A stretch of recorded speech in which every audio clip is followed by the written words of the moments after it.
The nation of Kenya is groaning. We are in collective anguish and economic crisis.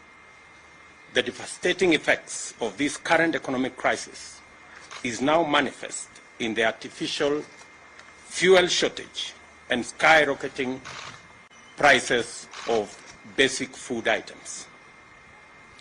Millions of Kenyans are witnessing in bewildered agony as fuel pumps run dry and queues grow longer due to this artificial shortage, which has already disrupted the entire transport sector. Kenyans are now forced to dig deeper into their pockets for bus fare, and border operators are being driven out of business. The skyrocketing prices of food items have pushed the cost of living beyond the reach of millions of Kenyans. Many farmers have failed to plant because the price of fertilizer has moved from 3,000 last year to a high of 7,000 per 50 kilogram bag, a price that is well beyond the reach of most farmers during this planting season. It thus therefore means that this year's harvest will be dismal, further compounding the problem of food security in our country. Cooking gas that was retailing as 2,300 in February, just 2 months ago, is now sold at Kenya shillings 3,350. The price of 10 liters of cooking oil, which was retailing at 1,450, now is selling at 3,100.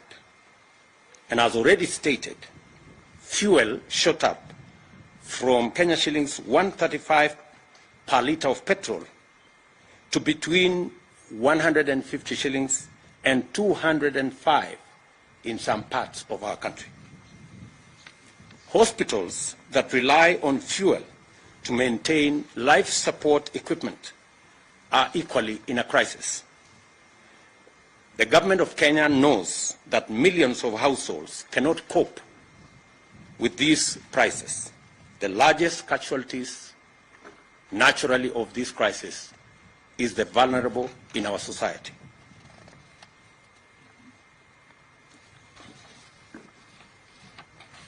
In the midst of the people's loud cries of agony, the silence of concerned government ministries is deafening, and their inaction is snowballing into a national catastrophe. Kenyans are calling on the National Treasury and the Ministries of Energy, Petroleum and Agriculture to address, among other issues, the following. Noting that there exists a consumer protection mechanism to cushion Kenyans from adverse fluctuation in fuel prices, this mechanism is financed by the taxpayer at the pump through the fuel levy fund. We ask, where is the 39 billion shillings petroleum development levy fund meant for the fuel subsidy program as this crisis deepens? The Auditor General has already raised questions on the irregular and illegal diversion of these consumer protection funds to state agencies and unnamed private entities. She has also decried abuse on the petroleum import system in favor of some preferred and politically connected oil marketers deliberately depriving Kenyans of the subsidy mechanism. Can the Treasury also confirm or deny that the diversion of funds has been used in debt servicing and infrastructure development without the approval of the National Assembly? Can the Ministry of Energy and Petroleum list the import quotas that have been allocated to oil marketers over the last 1 year, and which are these oil marketers by name. The Petroleum Products, that is Tax and Levies Amendment Bill of 2021, whose passage has been frustrated in Parliament, should be processed, and all the roadblocks and back and forth between the different departments of government be removed, so that this bill can be passed as a matter of national emergency.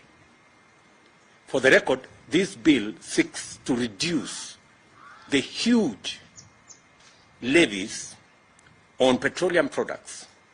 That is the reason why our prices in Kenya are beyond the international prices, including prices in our neighboring countries.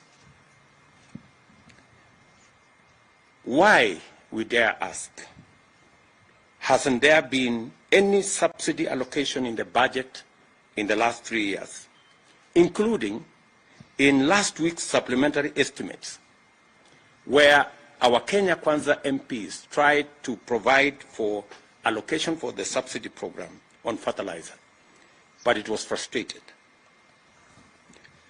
Only for the Ministry of Agriculture to engage in the current PR stunts late in the day to pretend to provide subsidized fertilizer.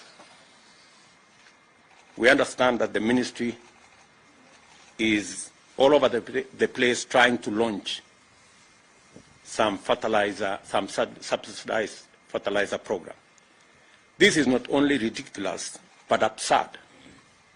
How do you, for example, make a farmer who requires 1,000 bags of fertilizer to queue for 5-6 hours, only for him to be or her to be told that you can only get 10 bags in a very widely publicized launch?